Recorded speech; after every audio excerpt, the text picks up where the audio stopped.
do this right now. There we go. So guys, again, thank you very much. I'm going to turn this over to Lane and let her share her screen. Go ahead and share your screen, Lane. It's been a while since she's been on Zoom. We worked on this. You good to do that?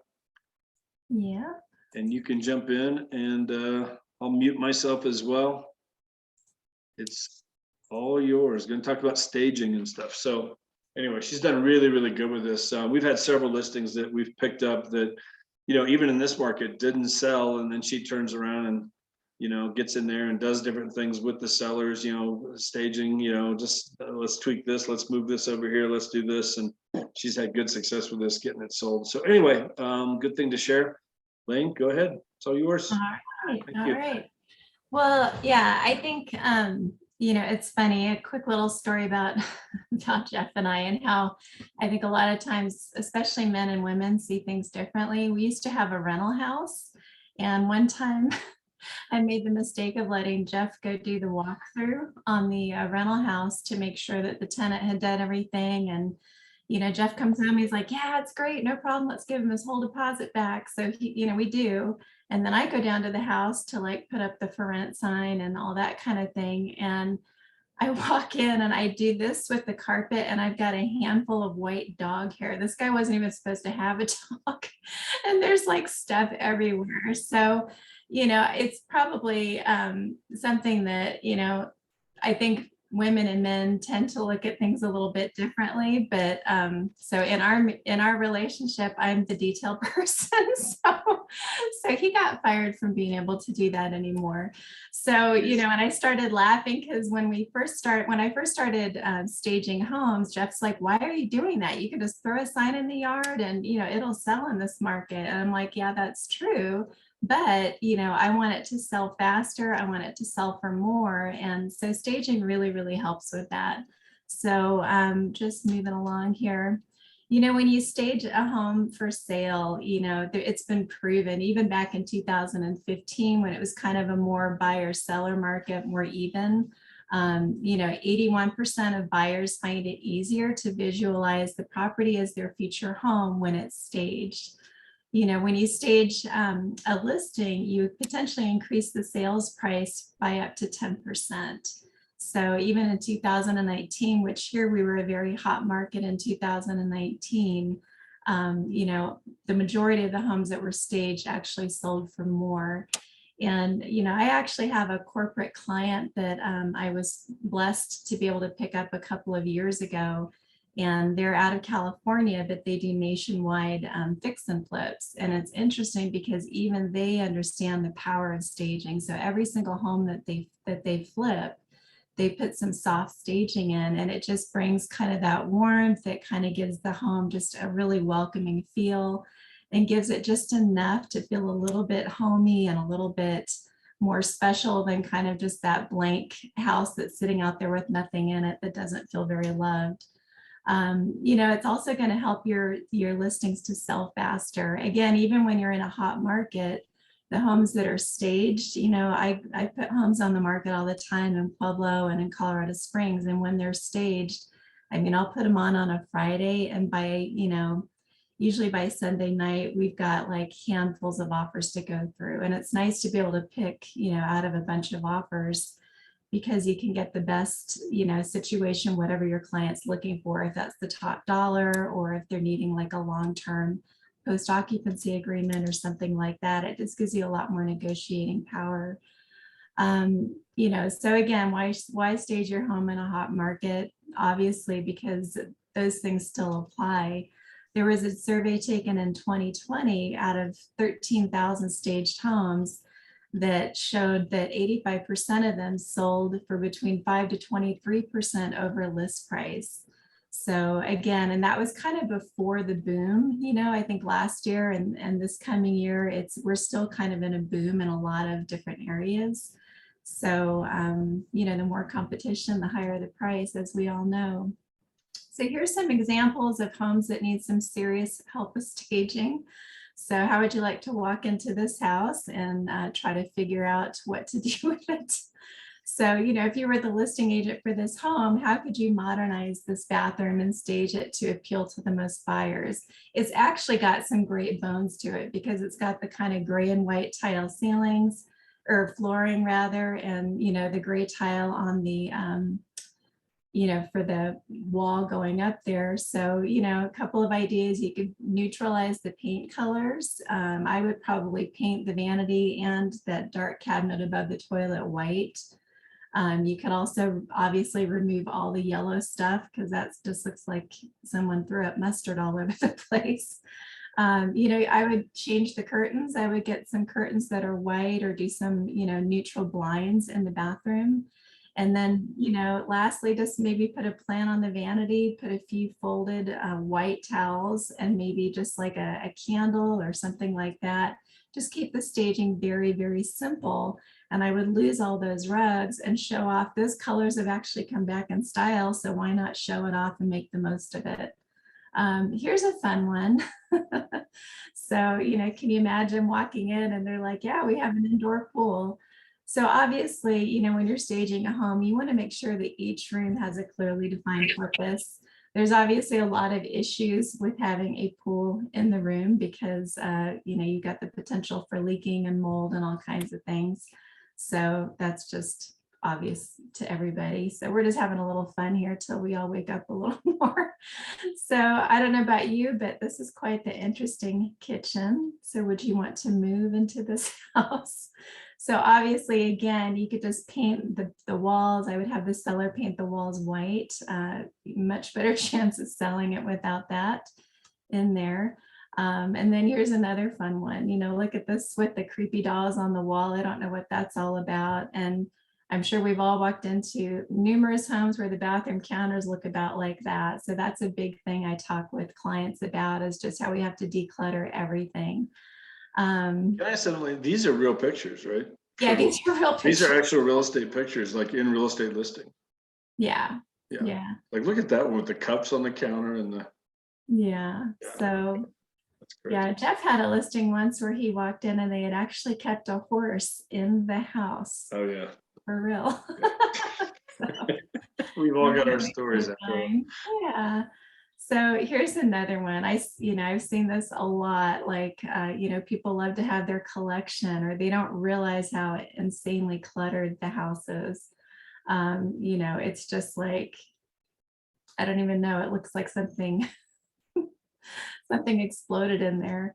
So, you don't want busy houses like that. So if you were going to talk to the seller about this and they think it's, this is their pride and joy, it's their home, it's things they've collected through their lifetime or people have given them, to them, it just looks like home, so what would you tell them to really help them get this home ready for sale? So anybody got some good input they want to share? How would you talk to a seller about this? Go ahead and unmute yourselves, guys, if you want to share something. Like, what are some ideas that you have, like looking at that?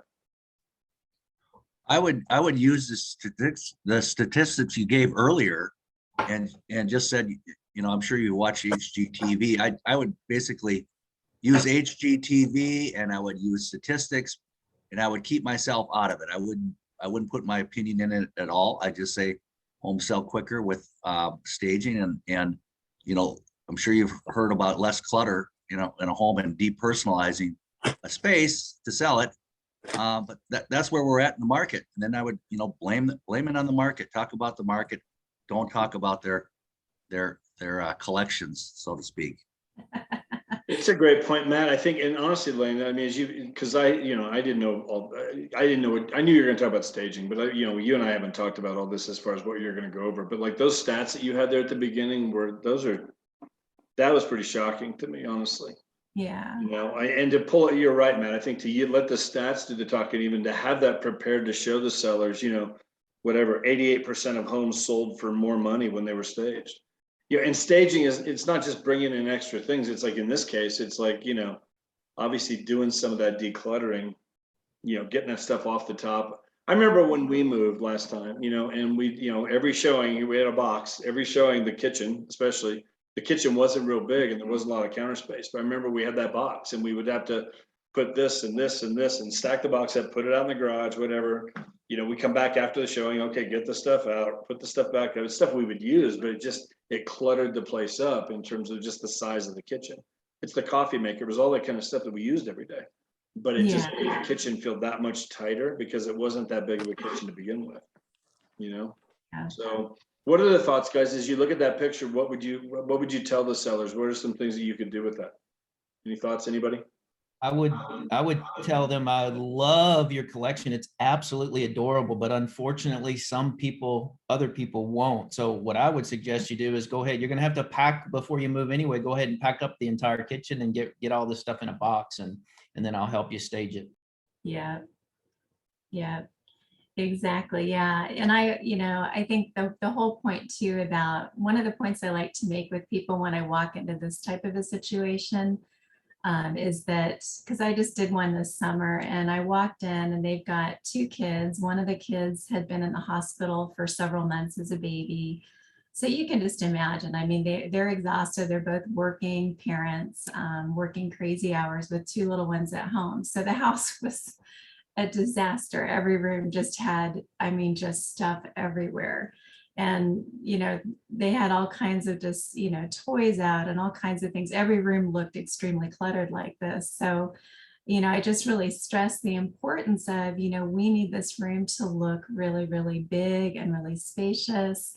And we need any buyer to be able to walk in and visualize their things in here. We don't want them walking out talking about, they had these little collection of these strange little, like, what are those? Oh, chia plants. They had chia plants, but like really weird ones growing like all along, sitting all on the kitchen sill. And they had, baby gear all over the place. So, we just talked about the importance of any buyer that walks through here. We need them to not walk out and think, oh, that's just a home, for a family with kids or, whatever. But wow, that was a clean, spacious home that I could literally move into and see all my stuff in there. So I think that's just a huge thing, is really helping people not just depersonalize it with, family pictures and that type of thing, but like get all the stuff down. So exactly, put stuff in boxes and, show that there's a ton of counter space, even if there's not. Because if people walk in, that's why we had to move stuff out of our kitchen. There was no cabinet space or counter space. And so, it's like you put a coffee maker, a utensil thing, and a toaster, and there goes your whole counter. But I didn't want buyers to notice that. I wanted them to walk in and be able to think, oh, I could put my coffee maker there and, whatever. And until they move in and get their stuff in there, it looked really spacious. So, it's a good thing to keep in mind. There's definitely some basic rules to follow when you're staging a home. And I was looking at some different websites. This is the one point that I did not see on any of them, and that I feel is the most important one. You have got to get the buy-in from the sellers. That staging is really, really important. So I have that conversation. I just staged a home, in November up in Cripple Creek, which is one of our mountain towns. And it's a high-end, beautiful home. And, I told them they had a marijuana grow room in this storage room that they had built in the basement because the wife had some medical conditions. And, driving up to the home, I didn't notice it. But the minute I walked into the home, I was like, whew, the smell of the grow room was like in your face. And, between that and then I walk into the bedroom, the husband actually worked overnight at the mine. So he slept during the day. So their master bedroom just felt extremely cavey, like it felt dark and kind of yucky and cavey.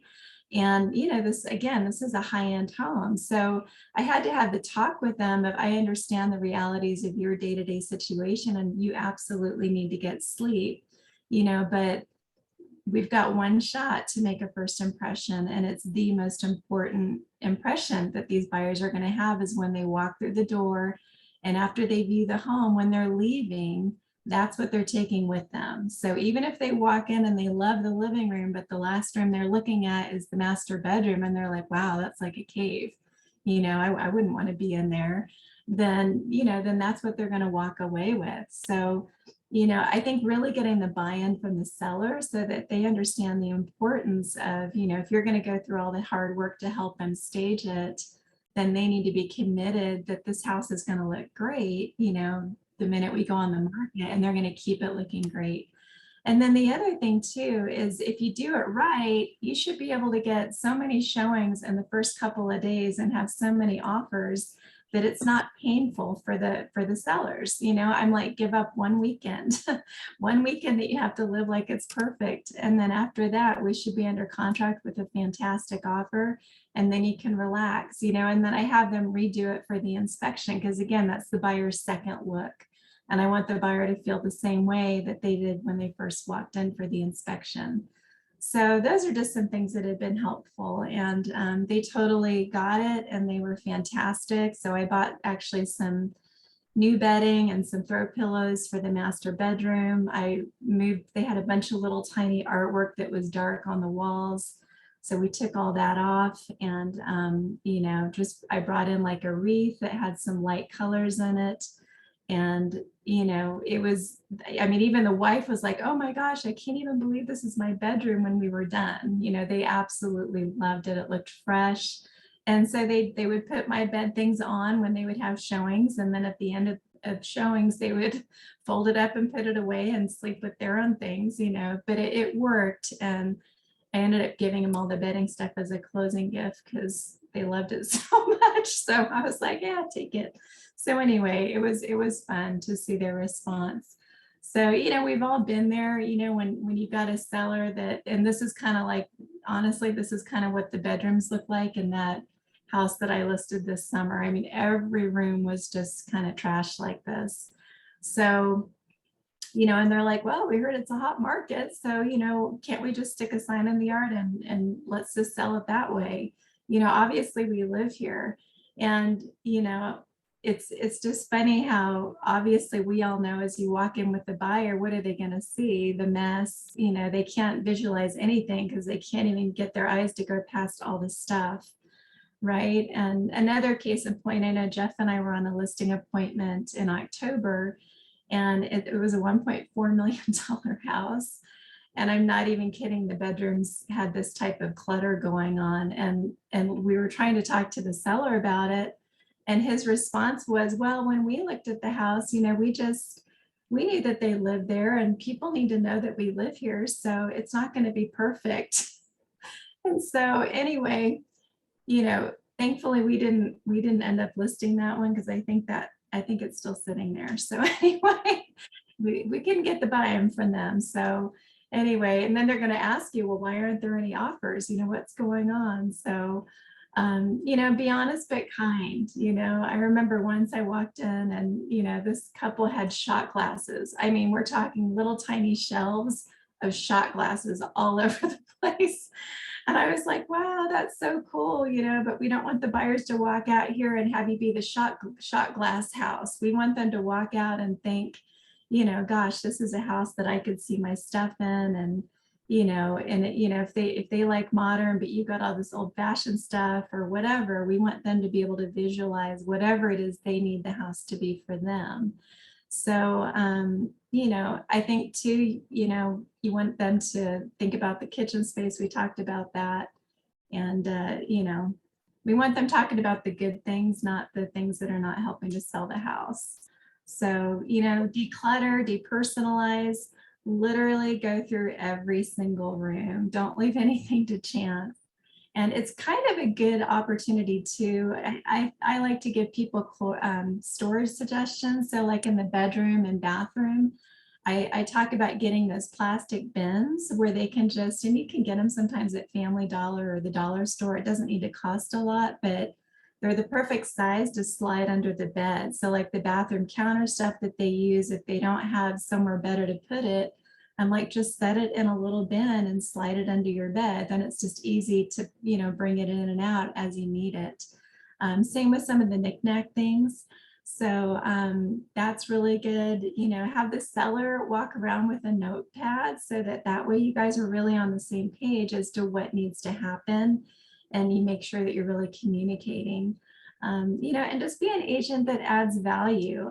I see so many listings and I just sit there and laugh, like, what was that agent thinking? And no wonder this home is still on the market, because, you look at the pictures and you're like, why didn't you just tell them to move that stuff out of there? Like, all you're seeing is clutter in the pictures. So, you really want to be that agent that's selling homes the fastest and for the most money, and staging will definitely be a great tool to have in your toolbox. The other thing is deep clean the house. People notice stuff. Before I moved into doing listings, I worked with buyers for years and years and years. And you get those buyers that just get creeped out and they're like, oh my gosh, look at that fridge. It's so dirty. There's fingerprints all over it. And I bet the inside's disgusting. And they'll start just like, it's almost like they won't even give the house a chance, even though it can be cleaned, because they can't see past that kind of stuff. Same thing with the yard, the garage, the patio, things like that. Just have things tidied up, deep clean the doors. Doors get a ton of fingerprints and things like that. Windows as well. The windowsills, give them a good wipe down. The appliances, the counters need to be cleared off and deeply, cleaned and shining. The trim along the floor gets filthy. So, those are things too that you can talk to a cleaning company and work something out where maybe you could get a special deal for them to stage all your listings by cleaning them for your people if they're not good at cleaning.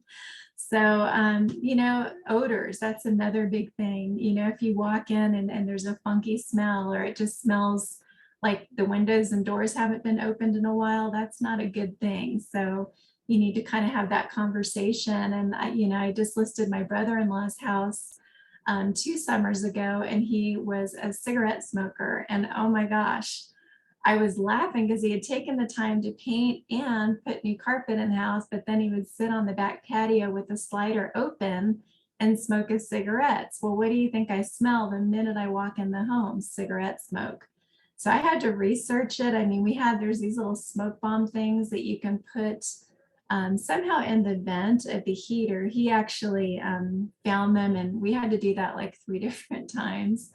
And, I went through and helped him clean everything with like vinegar water. And we went to town on that house and finally got it where you could walk in and not smell the smoke. And I just had to have the talk, like, you cannot smoke in the garage or in the house unless all the doors and windows are shut and you step away from it.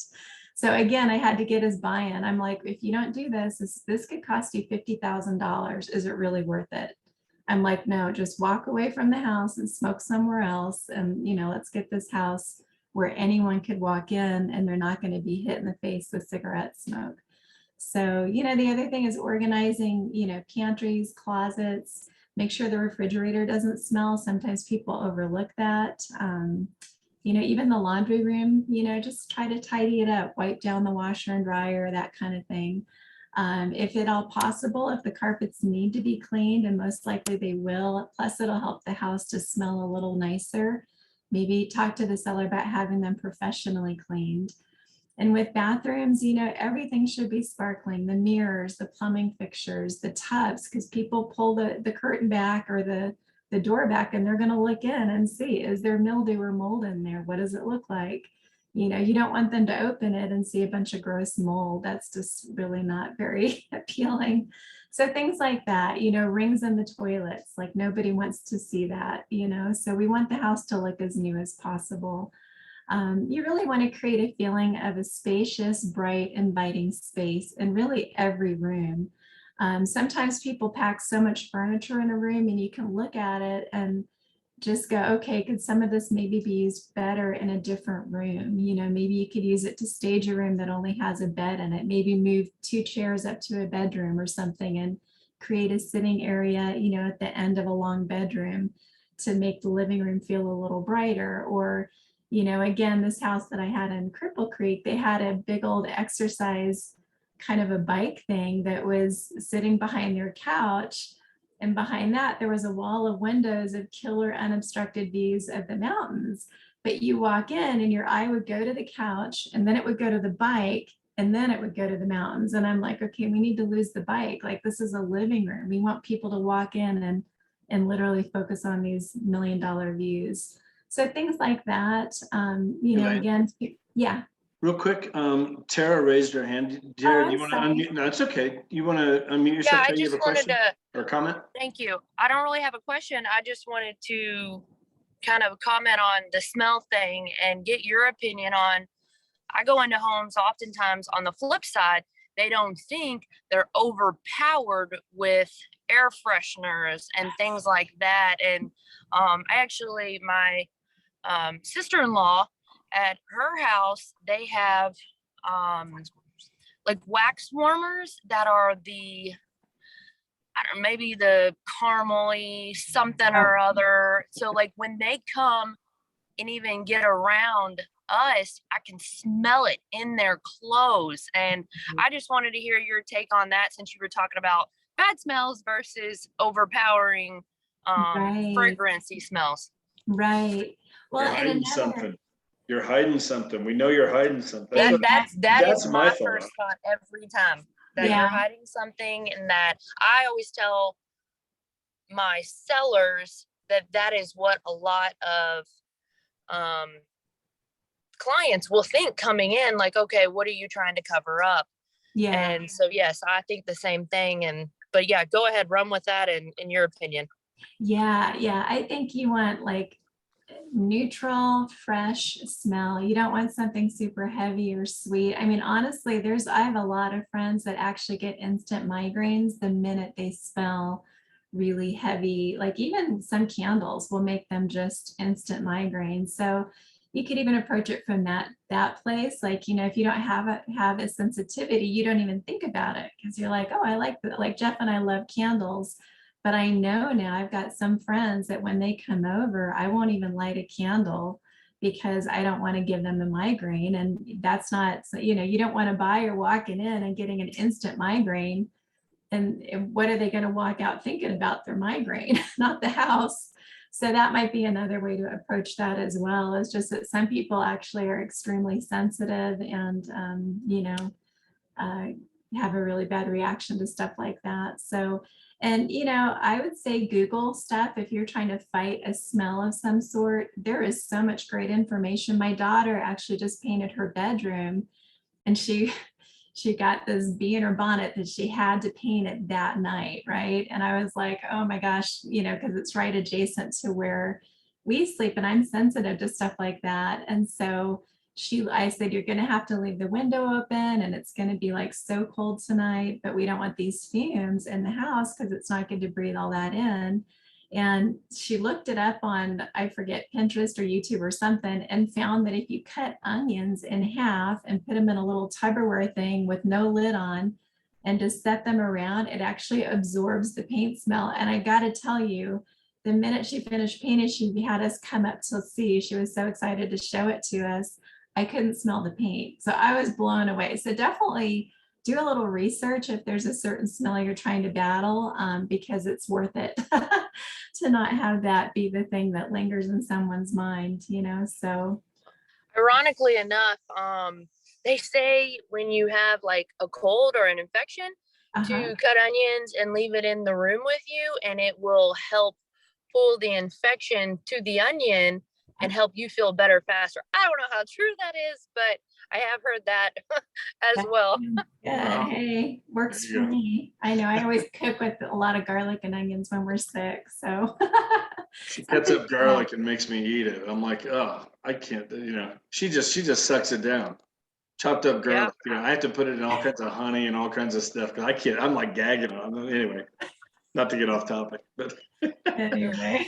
I do think you're right, Tara. I think in terms of having like that smell when you first walk in, I remember when I used to work with a lot of buyers way back in the day, same thing. You'd have those buyers, you walk in and it's like you'd hear that they're hiding something, you know, because it would be that overpowering smell of like either fruity or the, you know, the baked goods, you know, they got all those candles now that smell like, you know, pecan pie and, you know, brownies and all these kind of things. Like it can be overpowering in that sense the other way, you know, and it does come across like they're hiding something in here. I remember having a couple that the husband smoked for years, and you know, man, we had to go through that house. I mean, you know, it was a couple weeks of just, you know, kills and painting and all kinds of stuff. And he had to get out of the house with the smoke. I mean, it was in the cabinets. I mean, he'd lived there for years, you know, the carpets. I mean, everything had to be redone in that house. I mean, it was just, there was no way around it, you know? I remember we had the house on the market for even a couple of weeks, had some showings, and we had to take it off and go back through things and for a couple of weeks and redo some stuff because it was just, you could still smell it, you know? He couldn't smell it. His wife couldn't smell it because they lived there and they'd lived with it for 20 some years, 30 years, whatever, you know? They're oblivious to it. But that was the feedback, the smoke, the smoke, the smoke. It's like, this is going to cost you, it'll sell eventually, but it might cost you 20, 30,000. You know, if that's what you want to do, or let's take, you know, 4 or 5,000, let's put in this and let's do this and do this, and you're going to make that much more money on the house. I mean, so, you know, but that fresh smell, it's just so key, even in this market. And I think that's the key. I think sometimes it is easy, and I go there, it's easy to just like stick a sign in the yard and it'll sell, and it will. But how much is it costing the sellers? You know, in terms of the price and even, you know, and even some days on the market, you know, and I'm sure Lane will talk about this, but we had one that had been on the market for a while, you know, and she was able to go in and do some of what she's talking about right now and get it sold in a matter of days. And the sellers were like, she's the hero, you know? So we'll talk about that here in a little bit, but anyway, go ahead, Lane. The other smells that are really hard to get rid of are like cat pee or dogs, you know, if people have numerous dogs that shed and whatever. So again, just do some research. You know, I can't obviously cover everything, but do research, talk to carpet cleaners. There's some that really specialize in neutralizing pet odors. So, you know, you just, whoops, sorry, hello, sorry. But you just want to make sure that, okay, I lost my place here. Oh, here we go. So make sure that it's smelling good, looking good, all that kind of thing. I always say, think of a nice hotel. Like when you walk into the hotel, the lobby is bright, it's inviting, it's got a little bit of modern decor, you know, something that's kind of up to date with whatever the trendy new decorating things are. And for those of us that maybe don't know what the trendy decorating things are, you know, look and just pick up some magazines, flip through some of the newest, you know, real estate magazines, or look online, you know, what's trending in real estate decor today, just to get some ideas. That way you can help bring your listing into, you know, whatever today's buyers are looking for. The other things to look out for are things like dark curtains, really dark paint, or dark decor. You might have a light colored wall, but if you have a big, huge, dark piece of artwork on it, it makes the room feel small. So, you know, paint and decorations and window coverings can be very inexpensive. And we'll talk more about that. So here's just a quick example, just by decluttering, you know, you can see the before and after. These are not the best pictures. I pulled this off one of the blogs or something that I was looking at, but you know, in the upper picture, there's all kinds of stuff everywhere. Again, this is kind of like that listing I took this summer. I mean, this is kind of what the living room looked like. It was just boxes of toys and family pictures, and games were out and half of them on the floor, and, you know, that kind of thing. But, you know, after you declutter, you know, you can see in the bottom picture, they put in an area rug. They got probably a really inexpensive little coffee table, a couple of chairs, and just really made it clear that this is a nice, you know, living room area, place that people can hang out. So the other thing I want to hit really quick is, as you're going room by room through the house to help them stage, you're going to find all kinds of deferred maintenance usually, and you know, damage. It might be damage to drywall, or where paint's been scraped off, or doors have holes in them for whatever reason, things like that. So make a little list. And, you know, it's really important to talk to the seller about why you want to take care of that before you list the home. You know, I've seen buyers that will back out of a property because at the inspection, they're like, oh my gosh, this wasn't done. Why is there a hole there? Why didn't they just take care of that? And it starts to plant seeds of insecurity in the buyer's mind. And, you know, right now we're seeing about 10% of deals in Colorado fall out of contract. And obviously some of it's other reasons like financing or job loss or what have you, but some of it is buyer insecurity. And if they start to see a bunch of little things that haven't been taken care of, it can just really, you know, create doubt in them. And we've seen some buyers walk away because of stuff like that. So better to take care of it on the front end. Here's the listing that Jeff was referencing.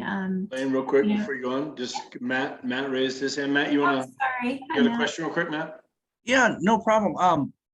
Yeah, it has to do with pictures. I mean, I saw a really bright colored picture that was taken down and above that couch, and you had a couple other pictures put in there. How do you, I mean, obviously people have their own personal tastes. And when I see a real loud looking picture or Like this one. yes, exactly. So what do you recommend? Do you just say you want something more neutral, or how do you put it so that they don't take offense to you not particularly caring for their picture? Right. So, and yeah, in the house that I listed this summer where I did major staging, the one that looked like this with all the crazy clutter everywhere, they had in their dining room like a really big, bright, like Disney picture. And yet they had this kind of modern, it was kind of a cool modern farmhouse dining set, which that's pretty trendy right now, that modern farmhouse feel. But with all the things and with this crazy colorful Disney picture, it just like the styles didn't mesh. And so I just told them, I said, this is such a cool picture. And wow, I had the conversation, oh my gosh, did you get this at Disney? And oh yeah, we've been collecting these. And I'm like, that's so cool. So I always try to make them feel good about whatever it is they love. That's so awesome, and I don't mean to cause any offense, but what I feel is going to be better for this home is if we put a really neutral piece of artwork on the wall, because what I want the buyers to realize is, when they're looking around, I just want their eyes to move and to take in all the space. And because the picture's kind of busy and there's a lot of colors, it draws your eye to the picture instead of allowing the buyer's eyes to take in all the wonderful space that's in this dining room. So you can say something like that and just, and I actually I have a small stock of some artwork that I know could work in almost any room. It's kind of this modern stuff where it's not crazy weird. It's just some soft grays. It's got some cream colors, a little bit of kind of like a greenish teal, but very, very slight, and a little bit of glitter on it. But it's a light piece of picture. It's a light picture that I can hang with even like a finishing nail. So I don't need to put a big hole in the wall. So, I use stuff like that. Or I even bring things from our house if I think it's going to look better in their house. So I just borrow stuff from our house when I need to. But yeah, you can see how they took this off, because obviously when you walk in, your eye kind of goes here to here to here to there, and then back down again. And when you look at this one, your eye goes from here, but it kind of takes in the whole space. Your eye keeps moving. Oh, it makes a big difference. It makes a big difference. So thanks for pointing that out. Yeah, that's super awesome. Thank you. Yeah. Okay, so yeah, so Cedar Mere Drive, it was listed with another realtor July 1st for $570,000. My personal opinion is she made a cash cow out of it. She told the sellers they could get that much money for it, when the truth of the matter is it's on an extremely busy street. It's like, 3 lanes going one way and 3 lanes going the other, and the whole side of the house backs to that street. So, there's your driveway, a little bit of yard, and then 6 lanes. So, not real appealing to a lot of people. So she priced it too high, and then she gave no direction to the sellers about how to get the home ready to sell. So, they used whatever they had left in the home, and they did their best. The home, sat there for a while. She kept talking them into price drops. It finally went under contract, and then a few days later fell out of contract. So after telling the sellers they needed to do another price drop, they were already down to $535,000. So, they're almost $40,000 from where they started. They were not happy. So they called her, they fired her. The next call was to me, and they asked me to list the home. So when I walked into the home, this is the first thing that I saw, and I'm just curious, what's your opinion? Anybody want to raise their hand, and like good, bad, and different? What do you think? I see emptiness. Okay. Anybody else? Empty. Yeah, I floor. would agree. It's very empty, which to me is a 50-50 when it comes to the buyer, because I have had multiple situations where some say, oh, I wish this room was empty so I could see my stuff. And then there's some that are like, oh, I wish they would have left stuff so I could see how they arranged the room and things like that. So it really is twofold with Right. how your particular client is going to view Yeah. the space. Exactly. So to me, when I think the walked blue in, curtains- Is the blue curtains, is that an issue? it was the blue curtains that, when you walk in, it's got this great hallway. So you walk in and here's this big window that you see the minute you open the front door.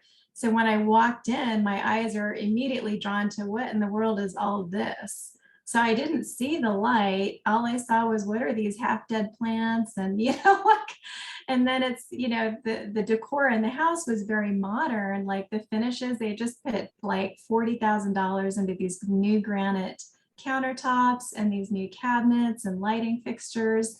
And they took the carpet out and made all of this hardwood floors. But then they have kind of these old style like curtains and this old style table that's kind of the old oak, which isn't terrible, honestly, but it just, what I didn't like was I walked in and I'm like, why is this the thing I'm focusing on? So just to show you, after we stage it, so I just put some neutral curtains in, got rid of all the live plants. Again, that's how the other agent, well, it wasn't even her, it was the sellers. This is how they tried to stage it. So see all these little knick-knacky things, and there's all these cords that they were sort of trying to hide because he had all these speaker cables and stuff. So this is after I staged it.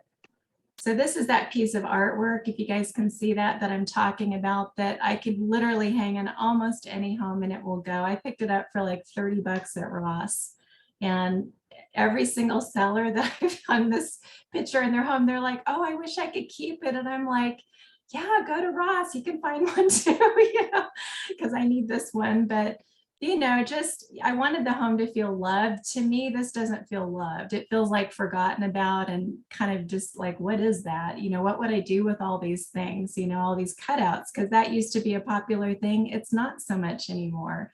So I had to try to figure out, how do I bring this to where it's going to appeal to any buyer?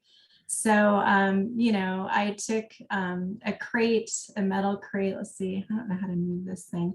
Anyway, and I put it over this and kind of tucked and taped all the speaker wires into that, and then put a plant on top of it. And then there was a bunch of wires behind here. So that's why I propped this artwork up there. And then I just found a few little things that, like, Burlington Coat Factory has this kind of stuff, TJ Maxx, Marshalls. You can pick up little things like this. Some things I keep, but then other things I keep, like some of these had the sticker on the bottom with the price tag, and I just kept the receipts, because a lot of times you can get the house under contract, and if you return the stuff within 30 days, if it's not something you feel like you're going to need on every house, I just take it back and either get my money back or get a store credit, because I give those stores a lot of business. So I don't feel bad about it, and I'm taking the stuff back in brand new condition. So, that's just something to kind of be mindful of. Again, to me, this was her picture from when she had it listed, and it's not bad. I'm not trying to totally critique her, but there's little things like this rug down here, like, what's that all about? Why is that in front of the fridge, and why is it all kind of messed up?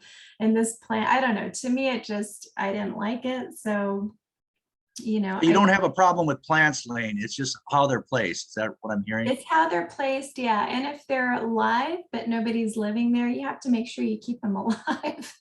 Sure. These people had already moved out, so then they were trying to remember to come back and water the plants. So we were putting this one on kind of during the fall, like right as we were going into fall. So, again, you can do a little bit of seasonal staging, but keep it simple, so the seller really wanted to put out, she had this whole big thing of all these pumpkins and all this fall stuff, and she wanted it all over. So I just decided to basically take two of the things, and then I put a candle in one, and just said, hey, that's so helpful. We just want to do a little bit because we want the counters to look really nice and big. So this is, the picture that was in the MLS from when the previous agent had listed the home. So again, when you walk in, what are your eyes drawn to? This, and this, and then this. And you're like, what the heck? And then beyond that, there's a fan propped up in the window. And this is a house that has central air. So I'm kind of like, why would you do that? And this is all messed up. So, again, I cleaned it up. I did some neutral. These curtains were literally, it was like $20 for the set at Costco. And Costco is great at taking things back. So, the new buyers actually loved them. So I did wind up giving them to the buyers, but you can take them back if you don't want, or just hang on to some, because these could go in almost any home because they're so nice and neutral. The thing that drives me nuts about my pictures is I couldn't get them to hang straight. I didn't notice it till after, but anyway, at least you're not seeing these dark things. And I made him take that thing off the window, whatever that was, so that people could look out and just enjoy, the yard behind them. So again, this is how she had it staged, and these were her photos from before when it was listed. So little things like this towel's not even folded properly. I don't even know what that is. And the fact that, this stuff could have just been organized and pushed away. If you're going to take a picture to show that there's a closet, you don't need to see all the clutter in the closet. And if you see this grouping of, again, this lady loves her knickknacks, right? So after I went in, this is what I ended up doing with that master bathroom area. So it's quite a difference.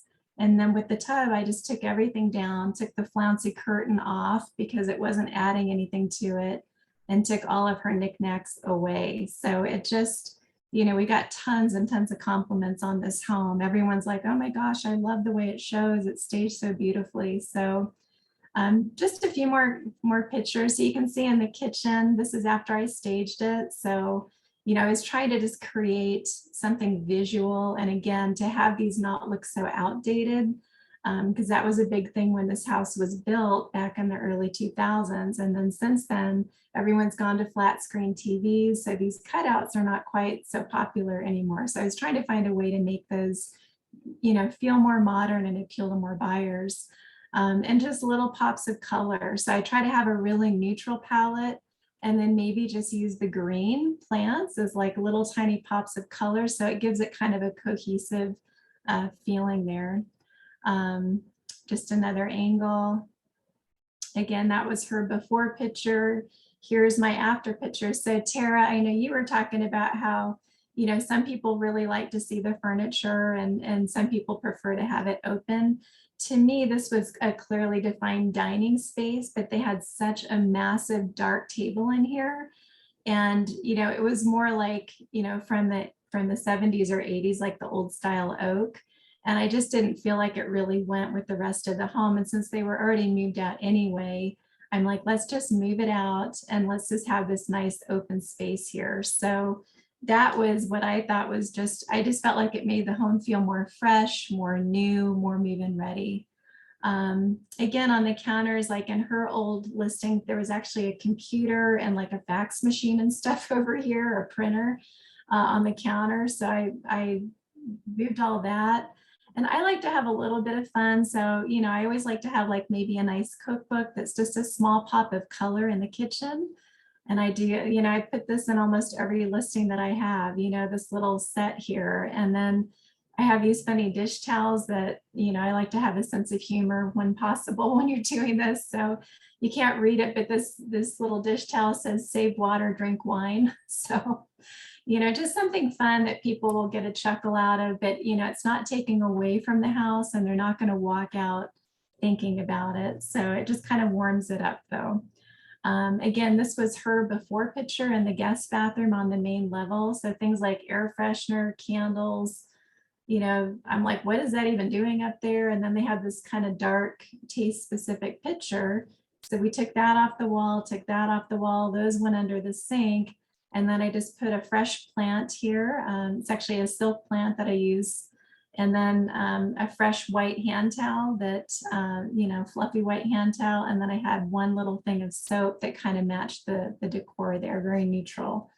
So little things, but it can make a big difference. Again, the laundry room, this is from the previous listing agent's photo. So I look at this and I'm like, okay, why is that in the picture? Why is that in the picture? And why is that in the picture? Those things immediately should have been gone, in my opinion, put away. And then these things should have been put up on a shelf or something, you know, just like take this off, fold it up, lose some of these things that are just, they're not adding anything to the room. So again, you know, I went in and you can see there's some dirt on the walls. So we touched up the paint in a lot of the rooms because a lot of them needed it badly. Wiped a lot of the fingerprints, like this door was really gray around here. So I sat there with Clorox bleach wipes and got it looking new again, you know, so just little things. Even the security pad was really dirty. So I just wiped it off, got it looking new. So there was nothing on the walls. And actually they had moved the washer and dryer out by the time we listed it. So, you know, I just got from Hobby Lobby, they had this cute sign. It just said laundry room. It was kind of in that farmhouse kitchen style. So I just laid it up on the shelf and it was just very clean, very inviting, and a very, you know, anybody could see their stuff in there. Okay, here's another one. And I see this all the time and it just cracks me up. I'm like, what the heck, right? Like, why would you leave all this stuff up here? Like, why? It serves no purpose. So, you know, I'm like, that has to go. So the first thing we did was we walked around in all the closets and took out all the extra hangers that were just, they just look like, oh, we don't want these, so we're going to leave them here. Well, that's not what a buyer wants. They don't want your leftovers. They want to be able to see, you know, their own things in there. So this bathroom, shellfish overkill. So see all the shells and, you know, obviously they like their fish. So this was the previous listing before I had it. So I cleaned it up, put a plant, a fresh towel, a candle, a small little sign or, you know, piece of art, and then took down the, you know, animal print thing. And just, again, I wanted it to feel like very bright, very open. It's kind of darker paint in there, but, you know, at least this helps bounce the light around a little bit. So again, this is their other bathroom that was in the basement. So we took this off. You know, I always say go through the house with a fine tooth comb. When I lifted this little doily off to stage it, guess what I found? There was a massive chunk missing out of the toilet seat cover. So like a big ceramic chunk just gone.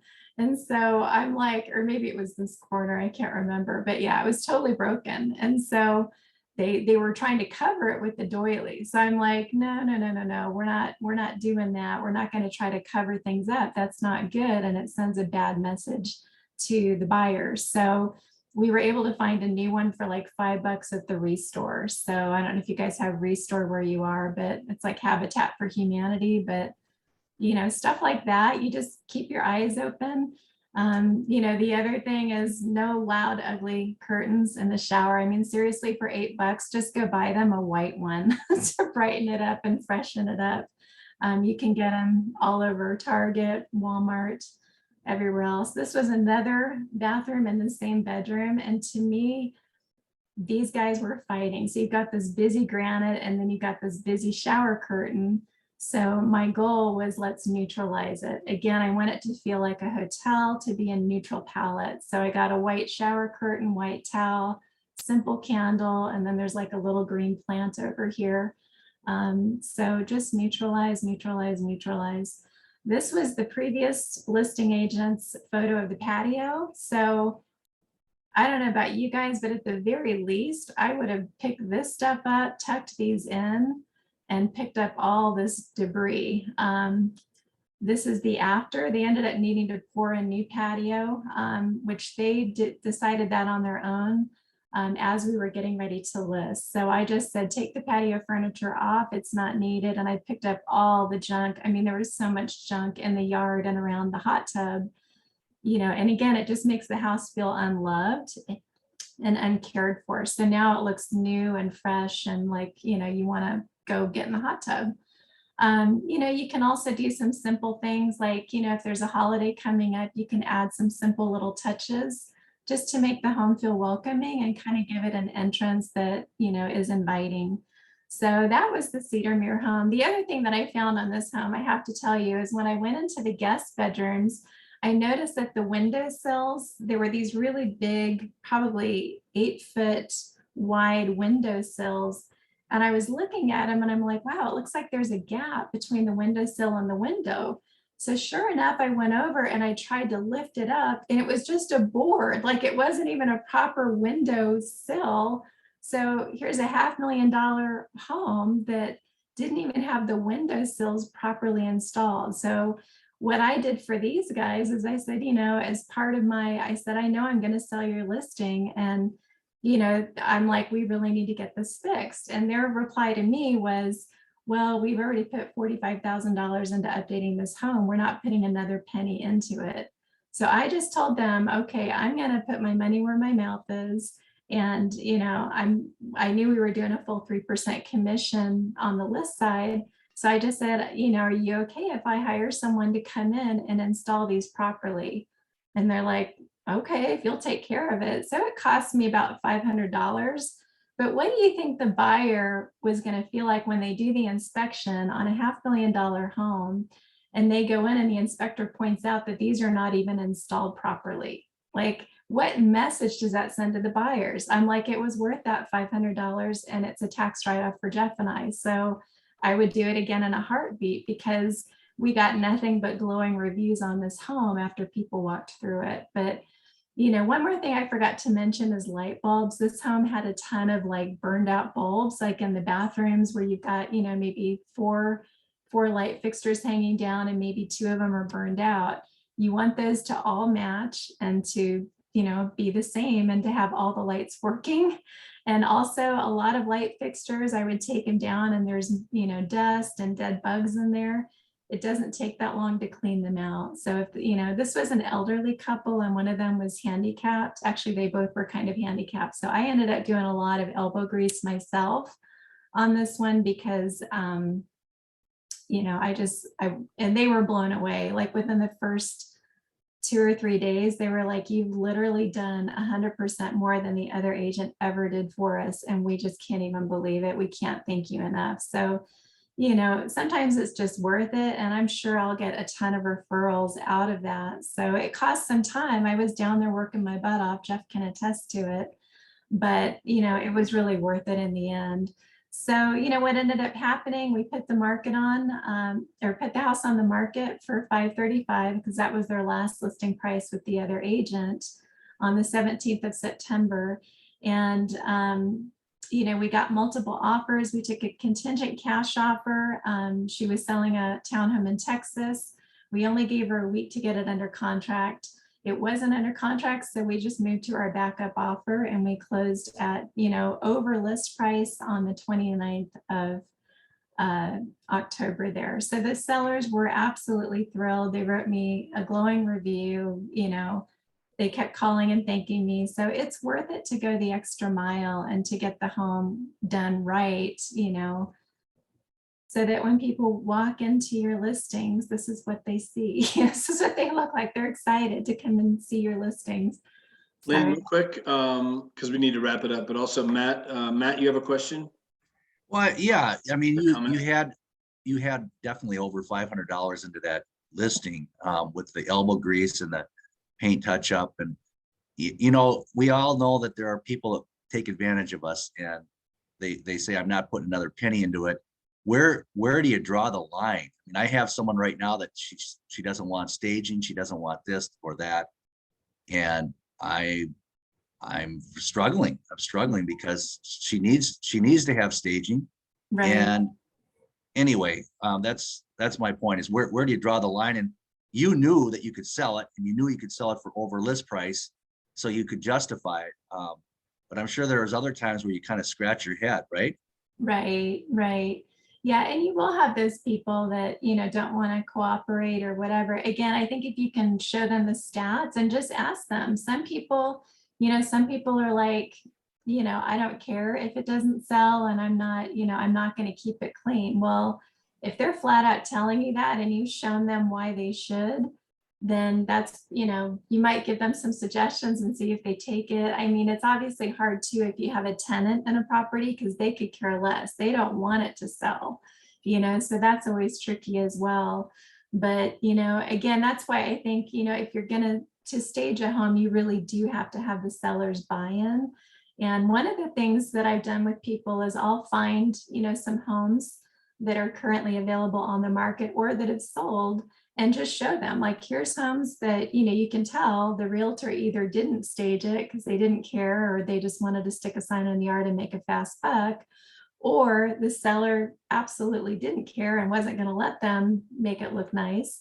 So I'll show them listings and just go, okay, if it was you, you know, here's, you know, and I'll email them if you, and just go, you know, look through them and just see, do some of these stand out as being more appealing than others? And if so, why? You know, try to show them, you know, here's what a buyer's saying, but you can't, you have to really see this through the eyes of the buyer. And, you know, are you happy to sit on the market for a while and sell for possibly under what we're going to list at, and really sell for less than your home is worth? Because if it's not staged properly, chances are that's what's going to happen.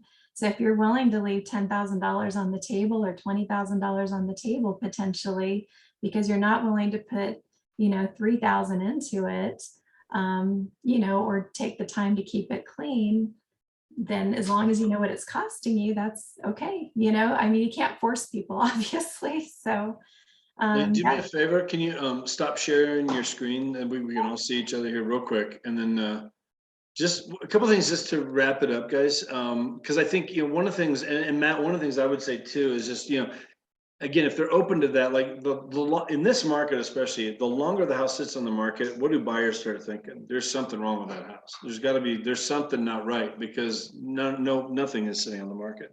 If it's priced right and it looks well, and do you want that stigma with your house? I mean, and then you're gonna shoot yourself in the foot. How much will it cost you to not do this?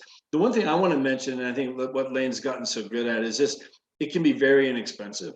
A lot of that stuff. I mean, and she went to, you know, a lot of the stuff she buys, and I know she, you know, we'll have stuff stacked around here and then she returns it, you know, whatever. But some of the stuff she has kept, and again, like TJ Maxx, Ross, that kind of stuff, you can buy some of this stuff for $5, $6, $10, you know, whatever, just, and have a box of things that just, those little things like that, those little touches, like you know, I don't think that way. And I sometimes like, well, I don't get it, you know, but I see what happens, like with that house on Cedarmere, it's a great example. Those little tiny touches that just take an extra few days to get ready. Let's get some of this out. Let's put some of this stuff in. Let's redo the pictures the right way, you know, and all of a sudden now it sells for, you know, almost what, you know, 20,000 over what it was listed for. And they've done these 3 price reductions. I mean, so now they're super happy and excited, and again, singing our praises, and it really didn't cost all that much.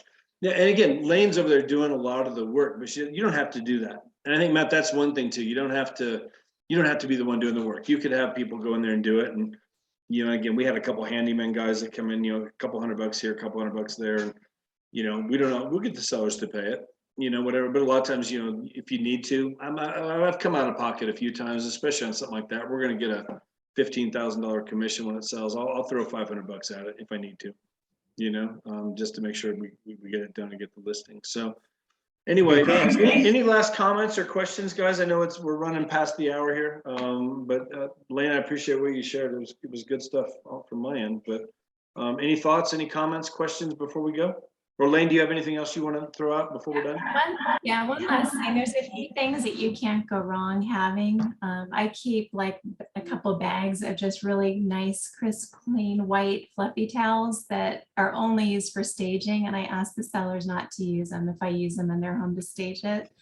A couple of green plants, some neutral artwork. And one thing I want to mention, I don't know if you guys have noticed, but if you walk in the stores lately, at least here and in several other states from what I'm hearing, the supply chain issue is a real thing. So I would not wait to go out and buy just some basic staging stuff that you can keep for any home.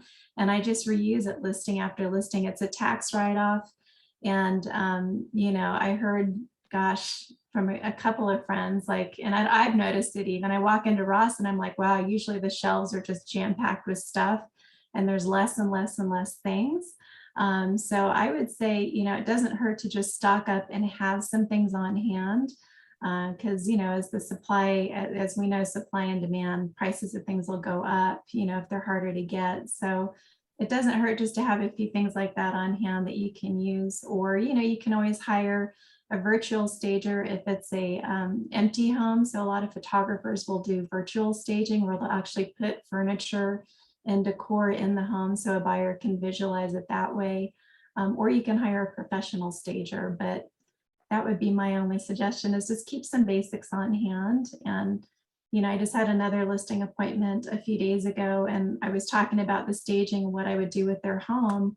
And this young couple got so excited. They were like, oh my gosh, we can't wait to see what you're going to do with it. Like, they were so excited. So don't underestimate, for some sellers too, just they get really excited about that. So I guess that's it. So thanks, you guys. Sorry, we went a little bit over. Any last questions or comments, thoughts, anybody? Hopefully it's helpful. Yep. Thank you so much for your time. Thank you. Thanks, Terry. Thank you. Take Cool. care. Guys, thank you very much. We'll post the recording of this up there. We'll take some chunks out of it, but good content. So I appreciate Lane. She did. What did I ask you this yesterday? Probably about 6 o'clock. Hey, honey, any chance you could put something together? And she whipped it up. So anyway, I totally appreciate it. So good stuff, guys. Have a great week. We'll see some of you Thursday morning. We'll be back for the agent attraction training. Those of you that want to do that. And then, any questions, comments, always just, post them in the page, give us a call, whatever we can do to help. So, okay. Thanks, guys. Have a great day. Have a great week. Thanks, Lane.